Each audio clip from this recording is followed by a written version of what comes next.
तीच लवकर कळावं. सोयी त्या का भक्ताला लवकर कळालं. कुणाला? महाराज ऐका, 5 वर्षाची शबरी होती. शबरीचं वय होतं 5 आणि शबरीचं लग्न ठरलं. पावर तुम्ही ऐकताय ना सर्वजण? ऐका बारकाईनं. शबरीचं लग्न ठरलं आणि लग्न ठरल्याच्या नंतर शबरीच्या बापानं 10 बकरं आणून दावणीला बांधली.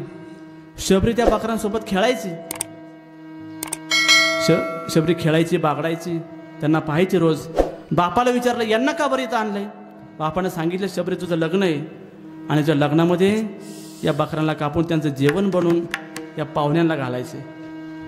ऐका, शबरीनं मनामध्ये विचार केला माझ्या सुखासाठी यांचा प्राण द्यायचा आहे आणि जर यांना कापून सगळ्या पाहुण्यांना जेवण घालायचे, यांच्या शापानं का मला सुख मिळणार आहे का? आणि मग शबरीनं काय केलं?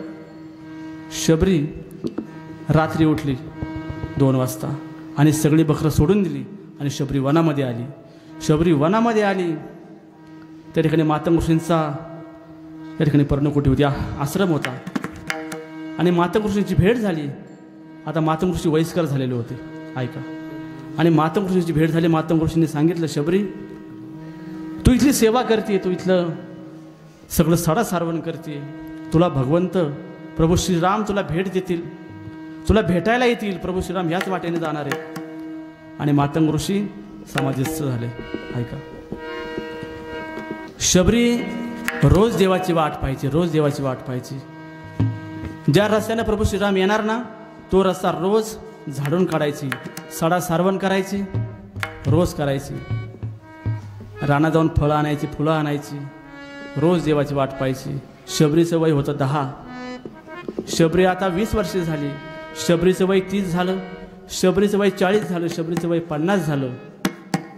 आणि मग लोक विचारतात शबरीला, शबरी अगं तू इतके दिवस झालं वाट पाहते भगवंताची, पण तुझे राम येणार कधी? शबरी म्हणते जब मेरे राम जी का आवन होगा, शबरी की कुटिया पावन होगा. आएंगे जब रघुराई आसन पे बिठाऊंगी, मीठे मीठे बेर मेरे प्रभु को खिलाऊंगी.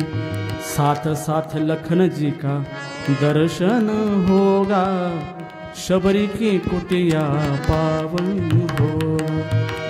शबरीचं वय 50 होतं, शबरीचं वय 60 झालं, 70 झालं. शबरीला चालता येत नाही, आता डोळ्याने दिसायला जरा कमी झाले आणि शबरी भगवंताची वाट पाहते. शबरी अशीच एक दिवशी संध्याकाळी आपल्या झोपडीच्या बाहेर बसली आणि भगवंताला म्हणते, भगवंता अरे किती वाट पाहिजे तुझी, तू अजून का बरं येत नाहीस? मग विनंती करते भगवंताला, आश्रमात या कधी रे येशील, रामा रघुनंदना, रामा रघुनंदना. शबरी भगवंताला विनंती करते, देवा तुम्ही कधी याल? देवा तुम्ही का येत नाहीत? देवा मी काही शापित नारी नाही, मी न अहिल्या शापित नारी, मी न जानकी राजकुमारी. देवा मी शापित नारी नाही अहिल्यासारखी, मी राजकुमारी नाही जानकी सारखी, मी एक दीन आहे, दीन रानटी वेडी शबरी, वेडी शबरी. देवा मी दीन आहे, गरीब आहे आणि मी वेडी आहे खरंच, पण तुझ्या भक्तीचं मला वेड लागलेलं आहे. तुझ्या पदांचे अखंड चिंतन ही माझी साधना, रामा रघुनंदना. शबरी भगवंताला विनंती करते, भगवंता या. शबरी आता शेवटी या मुद्द्यावर येऊन पोचली. काय म्हणते? पतित पावना श्री रघुनाथा,